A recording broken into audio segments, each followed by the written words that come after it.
Le Seigneur soit avec vous. Et avec ton esprit. Évangile de Jésus-Christ selon saint Luc. Gloire à toi, Seigneur. En ce temps-là, du milieu de la foule, quelqu'un demanda à Jésus, « Maître, dis à mon frère de partager avec moi notre héritage. » Jésus lui répondit, « Homme, qui donc m'a établi pour être votre juge ou l'arbitre de vos partages? » Puis, en s'adressant à tous, « Gardez-vous bien de toute avidité, car la vie de quelqu'un, même dans l'abondance, ne dépend pas de ce qu'il possède. » Et il leur dit cette parabole.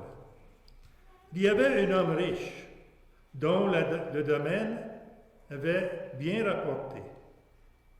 Il se demandait, « Que vais-je faire?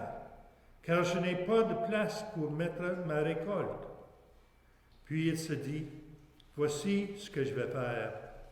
Je vais démolir mes greniers, j'en construirai de plus grands, et j'y mettrai tout mon blé et tous mes biens. Alors je me dirai à moi-même, te voilà donc avec de nombreux biens à ta disposition pour de nombreuses années. Repose-toi, mange, bois, jouis de l'existence. » Mais Dieu lui dit, « Tu es fou. Cette nuit même, on va te redemander ta vie. Et ce que tu auras accumulé, qui l'aura? Voilà ce qui arrive à celui qui amasse pour lui-même, au lieu d'être riche en vue de Dieu. » Acclamons la parole de Dieu.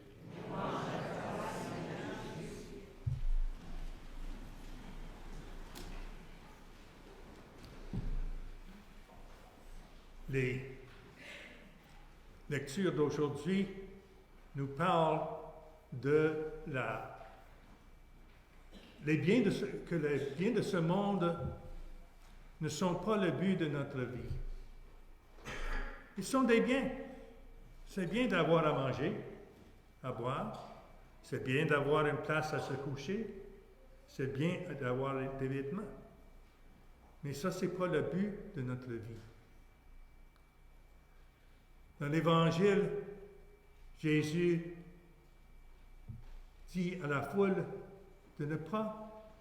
l'accumulation des biens de ce monde n'est pas notre but.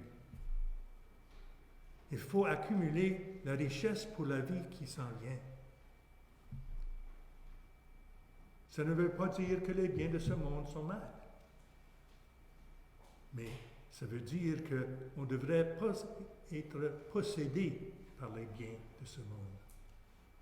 L'homme dans la parabole pensait qu'en achevant de sécurité dans ce monde pour manger et boire et d'avoir des possessions, il a accompli le but de sa vie. Mais ce n'était pas vrai.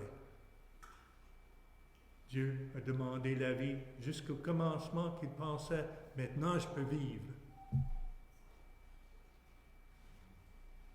J'ai une petite histoire que je vais te raconter, peut-être pour une autre sorte d'illustration. Il y avait un homme.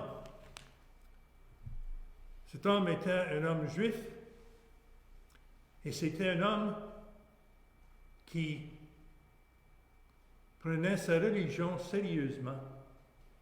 Il priait chaque jour, il célébrait le sabbat et les grandes fêtes. Il travaillait fort, il n'était pas un homme riche. Il travaillait fort pour donner à sa famille, pour donner aux synagogues et pour être un homme de charité.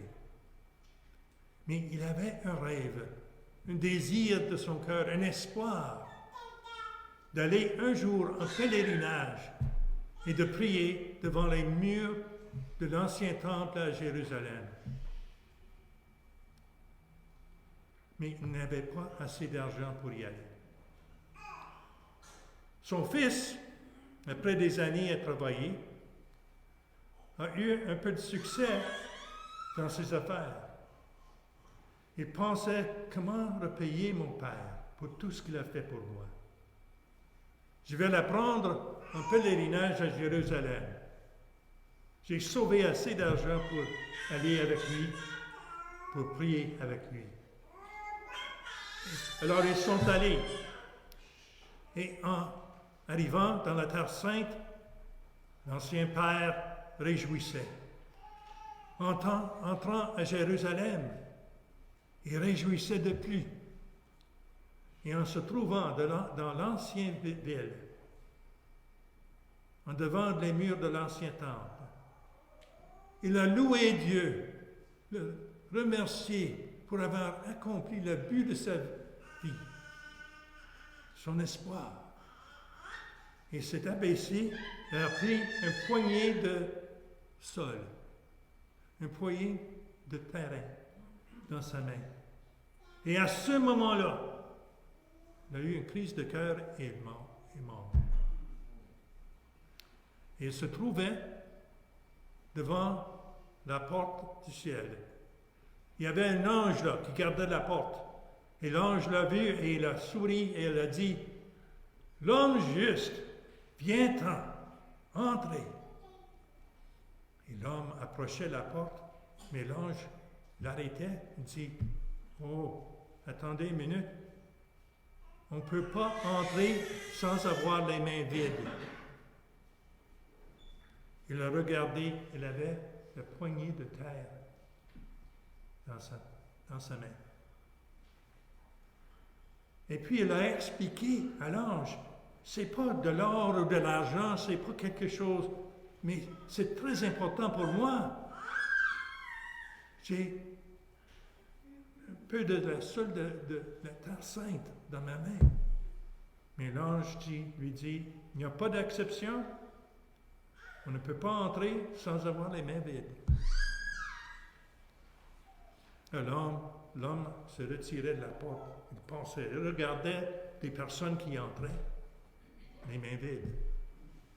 Et il commençait à penser, toujours dans ma vie, j'avais un but d'aller à Jérusalem pour prier. Et quand c'était accompli, j'ai pensé que le but de ma vie était fini. Mais vraiment, ce n'est pas le but de ma vie. C'est une bonne chose, mais pas le but de ma vie. Le but de ma vie, c'est d'être dans la présence de mon Dieu et de l'adorer. Alors, il a regardé à sa main, l'a ouvert, et c'était la poussière qui tombait à ses pieds. Et il a retourné à la porte de l'ange avec un grand sourire et dit, « Viens, l'homme juste, entrez, entrez. » Et il a passé par la porte. Et il a entré dans le vrai Jérusalem.